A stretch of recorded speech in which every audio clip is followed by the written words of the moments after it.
All right, so we will be in Hosea again. We will be not going with near as much detail as we did before, but trying to draw out some applications specifically for us from that same story. And I am going to start, I've got to find my notes here. I am going to start with a little bit of a story. I don't think many people here know this, maybe a few.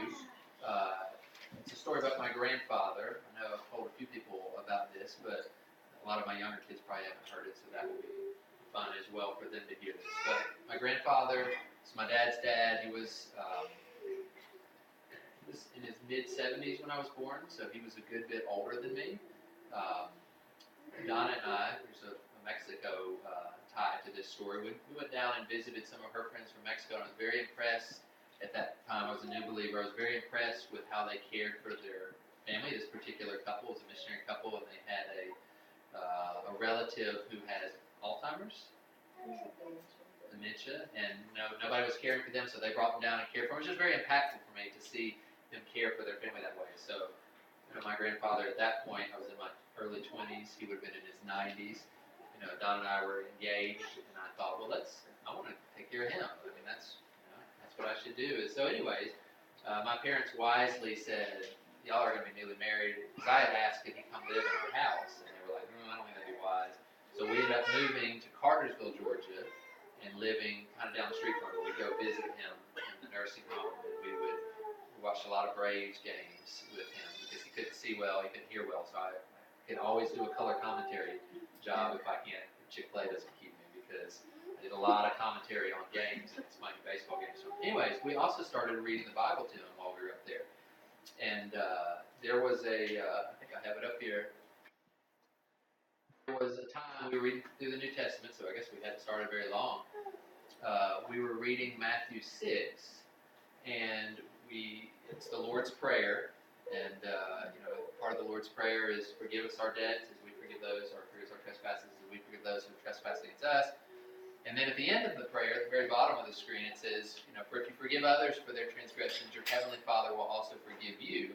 But if you do not forgive others, then your Father will not forgive you your transgressions. And my grandfather stopped us and said, what did you say? And that was a pretty common thing because he couldn't hear very well.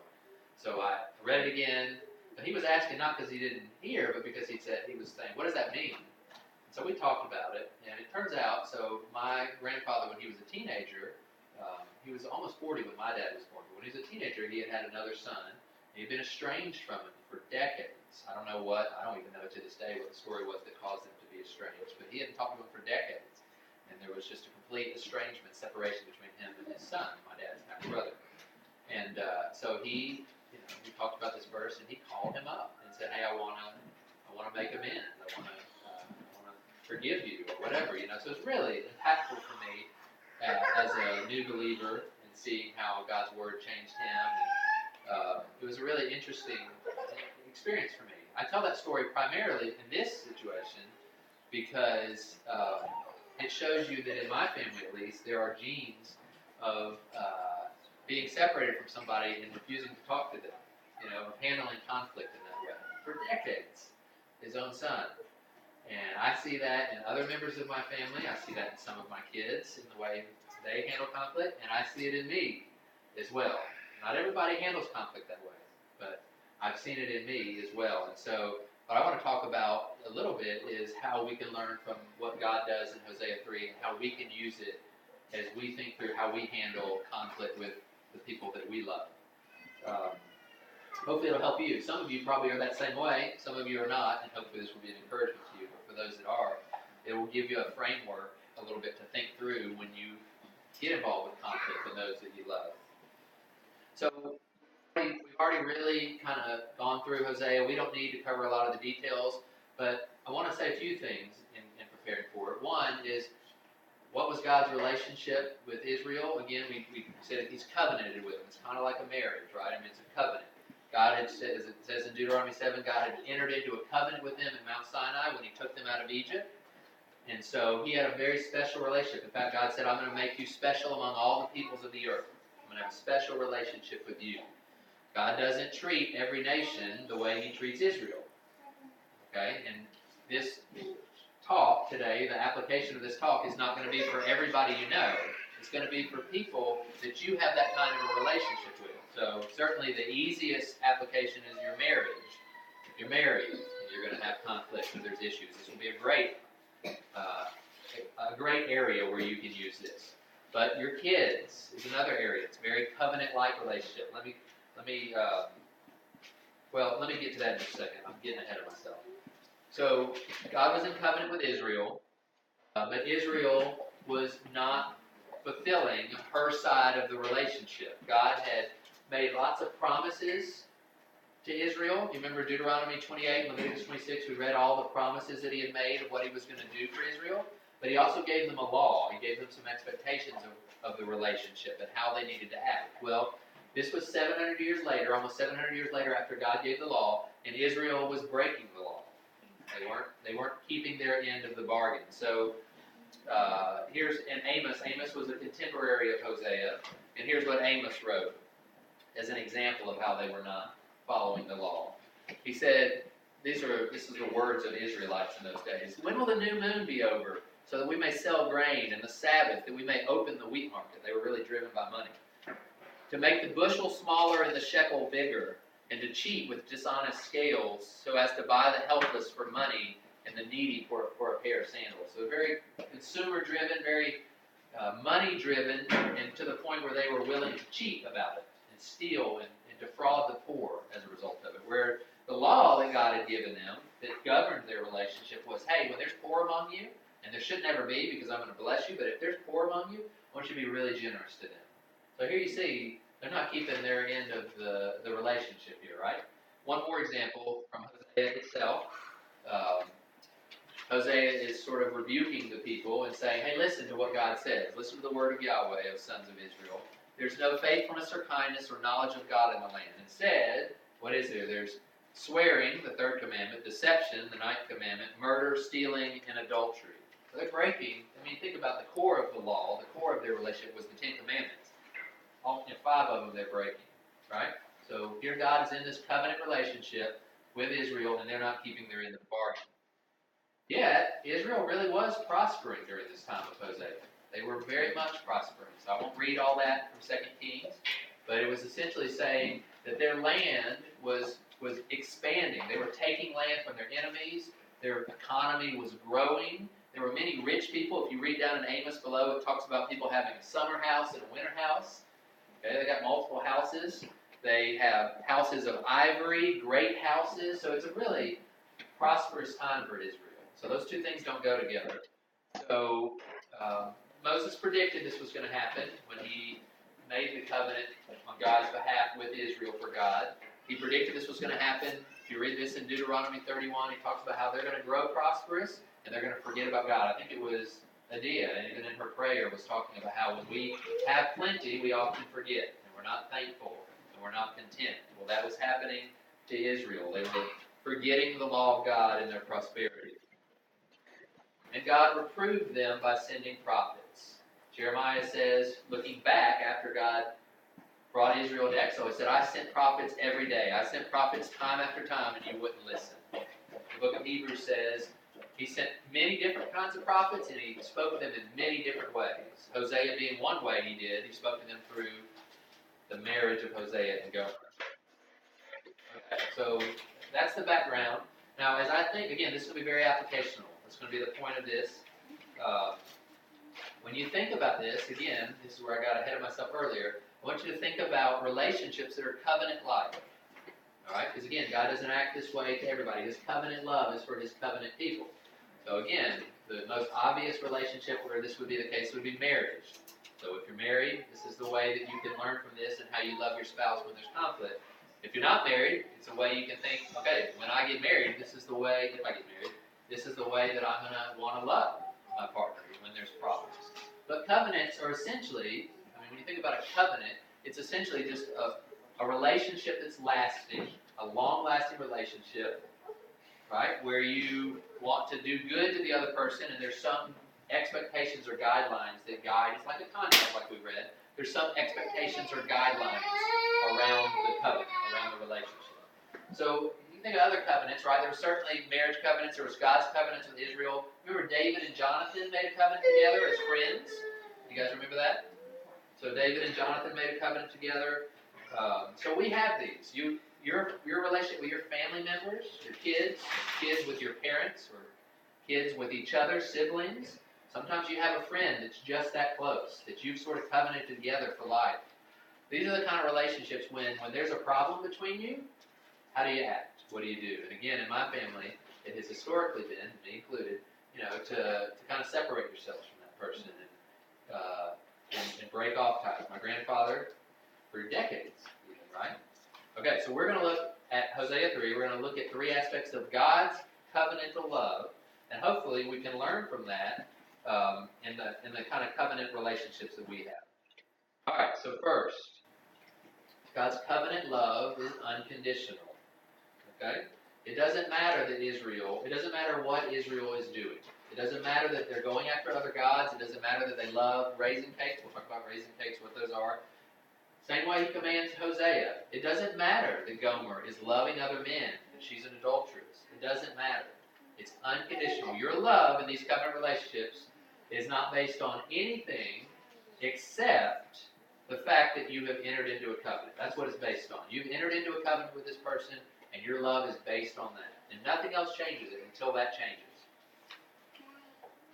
So, I don't have any other. I've got less slides on here, so let me not get ahead of myself. So, they loved raisin cakes. Those raisin cakes were just eaten as part of special occasions. When David brought the ark back into Jerusalem, when he was celebrating, he passed out raisin cakes. I mean, they weren't bad in and of themselves, but they were also used in idolatrous ceremonies. And so that's what it means when it says that Israel loved raisin cakes. God had chosen Israel, and despite them loving raisin cakes, going after other gods, they would not change. His love for them would not change. It was not conditioned on the way they acted. A couple verses that talk about that. Romans 11:29. The gifts and calling of God are irrevocable. When God calls someone and chooses to give them a gift, there's nothing that's going to cause him to change. He will not revoke it. His calling is for good. When he makes a decision to enter into a relationship with somebody, he doesn't change it. Okay, Numbers 23:19. God is not a man that he should change his mind. God doesn't do that. That's indicative of us. We enter into something and then we back out. That's not how God acts. His love is not like that. Listen to Jeremiah 31. This is after the new covenant promise that we've been spending so much time talking about in the weeks previous. Thus says Yahweh, who gives the sun for light by day, and the fixed order of the moon and the stars for light by night. I mean, if there's anything that's fixed, it's constant, it's our solar system. The sun comes up, the sun goes down. The sun comes up, the sun goes down. Yahweh of hosts is his name. If this fixed order departs from before me, declares Yahweh, then the offspring of Israel shall also cease from being a nation before me forever. Thus says Yahweh, if the heavens above can be measured, and the foundations of the earth searched out below, then I will also cast off the children of Israel for all that they have done. So, the point of that is that God's love is not going to change. It is going to be constant. It is going to be just like the heavens, the sun coming up every morning. He's going to keep loving Israel no matter what. No matter what. We read Hosea 11 earlier, where God's compassions were stirred up in him even while he was disciplining Israel. So what can we learn from that? Well, first, our covenant love, when we're in a relationship like God's relationship to Israel, whatever that is, marriage, all those ones I listed, when we're in a relationship like that, our covenant love should be the same. Our love depends only on the choice we made in the past when we entered into that relationship. That's all. There's no other condition to the love. Regardless of how the other person is acting, thinking, or speaking, you're committed to it. For all of us, that's why it's really important, and I say this to us, but to kids as well, that's why it's really important you really think through before you enter a relationship like that. You remember the story of the Gibeonites? I don't know if you remember this, where God had told them, don't enter into these relationships with people in the land of Canaan. And the Gibeonites came and pretended like they were from a long way away. Remember, they used old bread and said, we've been traveling a long way, and they tricked them into entering into a covenant, right? And that was not a really good thing. They ended up being really problematic to Israel. Well, in the same way, it's really important that you think hard before you enter into a relationship like this. For kids that may want to get married, or for us, when you think about your friends, or some of our covenant relationships we don't choose, like our family, things like that, we don't choose. But it's just really important that we think about it, because once you do enter into that, that's what your love depends on, that you made that decision in the past. Now, unconditional can be misunderstood in at least two ways, and I want to talk about both of those. One, it isn't true that the relationship itself has no conditions or laws or expectations, whatever you want to call them. Laws sounds bad. I've kind of got a bad connotation, but it's not bad. It just means regulations or kind of expectations. Unconditional love doesn't mean there aren't any expectations in a relationship. I mean, clearly, God gave Israel the book of the law on how the relationship was going to be. In fact, it's the transgression or it's the breaking of those expectations that's causing us even to talk about this today. Because that's the fact. We're humans, we're sinners, we don't do what's expected of us, we don't do what's right in the relationship, and that's what brings the need to love like God. So there's certainly, unconditional doesn't mean there's no expectations or regulations or anything like that. It just means your love is conditioned on nothing. You're going to love regardless. And also, the second misunderstanding of unconditional is that how we express our love has no conditions. And that's not true. It's not like, no matter what, I'm going to act this way. I'm always going to give you gifts. I'm always going to love you. That's not what unconditional love means. It might look different the way that it's expressed based on how things are going. But the love is constant itself. I mean, Deuteronomy 28 and Leviticus 26, the two chapters Frank continued to encourage us to read as we were talking through the blessings and promises of the Mosaic covenant. And he gives two options there. His love was not optional. It was going to be constant. But I'm either going to do this for you or I'm going to do this for you. And both, you think about the book of Proverbs, it compares disciplining a child to love. I mean, there's a part of that that's love, right? So it's the fact is you still love that child, but it's going to look differently based on whether they're breaking the expectations of the relationship or not, whether they're acting foolish. So really, what unconditional fights against when there's tension in a relationship, when there's been breaking of the expectations, is the idea of breaking all ties, of I'm not committed anymore. If you're going to be that way, then I'm done. Right? Regardless of how the other person acts, we're going to be committed to them and love them. That's the way God loves. No conditions. Okay, so that's a good starting point for us. That's a really good, if we can get that down, that by itself would do a lot of good in our, when we have fights and problems and tension in our relationships. That's a great starting point. Many don't make it even this far. I mean, divorce is an example of this, right? We didn't make it the first step of God's love if we choose to break off ties like that. Or my grandfather, his decades long, again, I love my grandfather, and I'm very proud of what he did when he heard God's word and how he responded. But that would be an example where those decades was probably not the right way, where he just kind of forgot about it. I know I've done it. I could give you a ton of examples. I don't know why I'm talking about my grandfather. I can give you examples of me doing this, right? But that's what we're trying to fight against. We want our love to stay consistent, to stay committed, regardless of the other person once we enter into that relationship. All right, but that's not enough. That's not all of God's love. He wasn't just committed to Israel and, well, I hope things work out one day. Our love is not just unconditional, it's active. So God didn't sit back just as a committed lover. He acted. He told Hosea to go. You need to go and do something. You need to go buy her. You need to go make provision. And God did something. He didn't just sit back. He went, he came, and died on the cross as we described. So, surely we've felt this way, right? We've been wronged maybe, or perceived or felt like we've been wronged. And as soon as that person comes back, I'll consider, yes, I still love them, but I'm not going to go to them, right? Well, no. God says that our love is going to be active. We're going to make steps to try to restore the relationship. Picture a husband and wife fighting. I know it's really easy in those cases to just be done with it. And sometimes, stepping away is a good thing. But just stepping away for the sake of kind of settling down, yes. But certainly not stepping away and saying, well, when they come, things will be better. No, rather, think of ways to try to restore it. Think of ways to try to go and restore. I remember years ago, and we're going to read this together. I remember reading a verse that was really impactful for me in this, and was really interesting to read about God. So turn to 2 Samuel 14.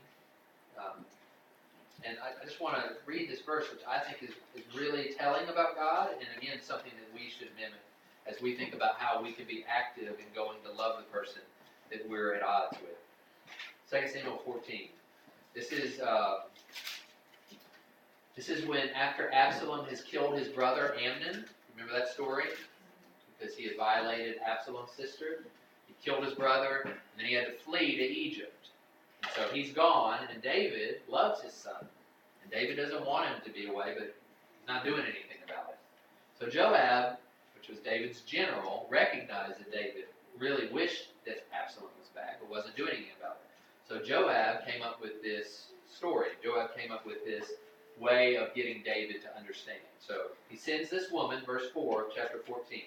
He sends this woman to go speak to David, the king, and gives him some words to say. Gives her some words to say to him. Verse 4.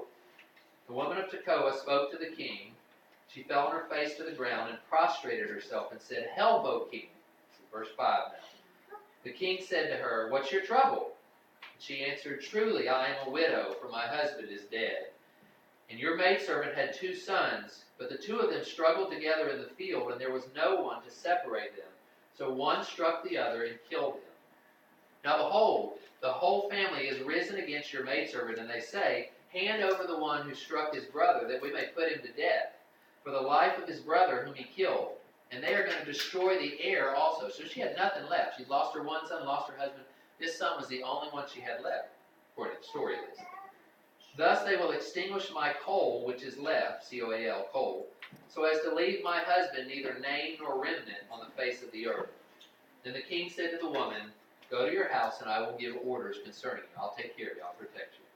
And the woman of Tekoa said to the king, "O my lord the king, the iniquity is on me and my father's house, but the king and his throne are guiltless." So essentially, she doesn't feel comfortable with just that, is what she's saying. So the king said, "Whoever speaks to you, bring them to me, and he will not touch you anymore." So he's just reiterating, I got it taken care of. Then she said, "Please let the king remember Yahweh your God, so that the avenger of blood may not continue to destroy, lest they destroy my son." So she's just saying, please, seriously, don't let him get him. He's saying, hey, as Yahweh lives, and he's swearing, not one hair of your son will touch the ground. Then the woman said, "Please let your maidservant speak a word to my lord the king." So she's got the hook in him now. She's caught him. And she's going to speak to him. So he said, "Speak." Verse 13. The woman said, "Why then have you planned such a thing against the people of God? For in speaking this word, the king is as one who is guilty, and that the king does not bring back his banished one." And this is the verse that was really impactful to me. "For we shall surely die, and are like water spilled on the ground, which cannot be gathered up again." We're frail. Our lives really don't last that long. We're just, life is short. You shouldn't, act like it's not. "Yet God does not take away life, but plans ways so that the banished one may not be cast out from him." So that's the verse. So I'm not going to read on the rest of the story, but just think about that. Think about what God does. God does not take away life, but plans ways so that the banished one may not be cast out from him. Other translations said God devises means to bring back the banished one. He's creative. He thinks of ways, just like Joab did here, he figures out ways to bring restoration back. Right? That's how God acts. And this woman, and Joab through her, was saying, "David, you're not acting that way. You're not acting that way. You're leaving the banished one there and you're not doing anything about it." That's not how God acts. God figures out creative ways to make it happen.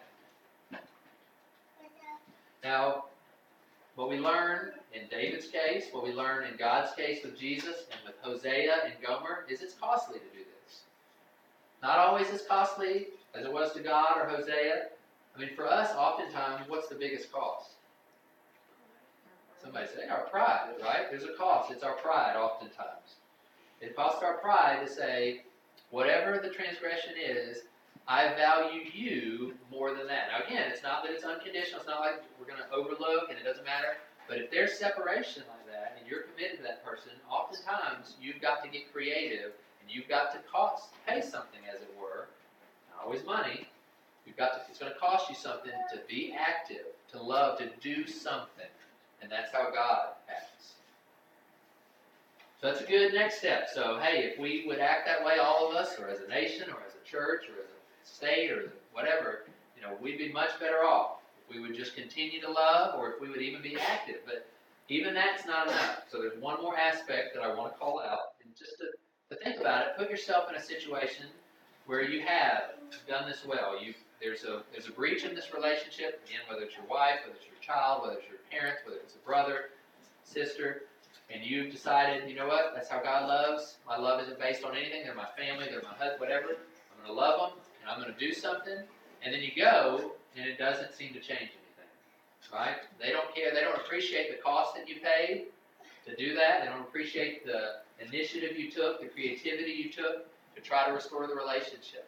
Well, that's exactly how God must have felt after Christ died. It's exactly, as what we described, how Hosea felt, where Gomer, her adulterous ways were something that she still had to repent of and was going to take time. So, what's the last? And that's that our love should be like God's covenant love, which is patient. In cases like that, we wait. So, we talked about Gomer having to stay with him for many days. That verb, stay with me, we talked about it a little first hour, but it's kind of a period of inactivity. There's not a lot going on. So you've been active, you've done something, and now you just got to wait sometimes. Remember the story, it's the same word that's in Genesis 38. Remember the story of Judah and Tamar, where Tamar's husband died, and then there's the law where the person's brother needs to come and marry, but he was unwilling, and then he got struck down, and so she's having to wait because Judah doesn't want to lose his last son, and so she's just waiting there. That's the same word there. Or Jeremiah 8:14 is the same word. Why are we sitting still? Assemble yourselves, let's go. Or Leviticus 12, which is one of the regulations around uncleanness. And it talks about a woman in the uncleanness of her menstrual blood. It says, she shall not touch anything, she shall not enter the sanctuary, she shall remain in her purification for 33 days. So you're not able to do anything during that time. You just got to wait sometimes. For Jacob, he waited 7 years, remember, during that time. And for him, it didn't feel like 7 years because he loved so much. I think that's instructive for us is, sometimes we have to wait, but we're willing to wait because we're willing to love that much. Like the greater your love, the less it feels hard to wait. Normally, the betrothal we talked about took 1 to 2 years. We talked about Deuteronomy 21 was a month. For Hosea, it was many days. For God, it's going on 2,000 years now that he's been willing to exercise his patience. And for him, 1,000 years is just like a day, right? I mean, he has that kind of love and that kind of perspective. So again, I want to take what we've seen about God, I want to apply it to us. In our case, again, when you come back, when you I forget the expression, but when you come, you're active, you try to, what's the leaf? An olive branch, thank you, when you bring your olive branch in, and it doesn't change anything, that's okay. Your love doesn't need to, okay, well, if you're going to be that way, I really am going to break it off then. No. So you just wait, you're willing to wait. Your restoration may not be immediate, and it's appropriate to wait and be patient. So conclusion. God's covenant love is, you remember, unconditional. That's the third. Active and patient, right? Hosea's case, he loved her even though she was an adulteress. He was active. He went back and paid to restore the relationship even though it cost him, and he waited for her. In God's case with Israel, he loved her even though they loved other gods. He actively took on flesh and died, paid to make restoration possible, and he's patiently waiting even now. Ephesians 5 that we're memorizing that we just said, the very first verse, right? Therefore be imitators of God and walk, right? And walk in love as Christ loved us. So that's what we're called to do, is imitate God's love and love the way he does. And that's the way God loves. So as we think about our covenant relationships, again, final conclusion, when there's a failure in that relationship, as there will be, very certainly will be, consider your love as unconditional, to devise means, be creative, find ways to be active in showing that love, and wait patiently if necessary for full restoration. It's certainly true in massive breaches in the relationship that will sometimes happen, like my grandfather or like God, but it's also true in minor ones. I had a difficulty with one of my kids today twice, and I was able to use it in just a small thing like that. Just okay, all right, I'm going to go to that person, I'm going to express my love, and I'll wait. That's fine. I mean, it works in massive things. It works in really small things as well. It's just for me and for anybody who struggles this way, it's a good framework for keeping in mind. You commit ahead of time. I know which these relationships are, so I'm going to act this way. So before the emotions come, just go ahead and commit to being that kind of person. Okay, so I'm going to pray for us, and then we'll sing one song, and for those that are able to, we can have lunch together. So let's pray.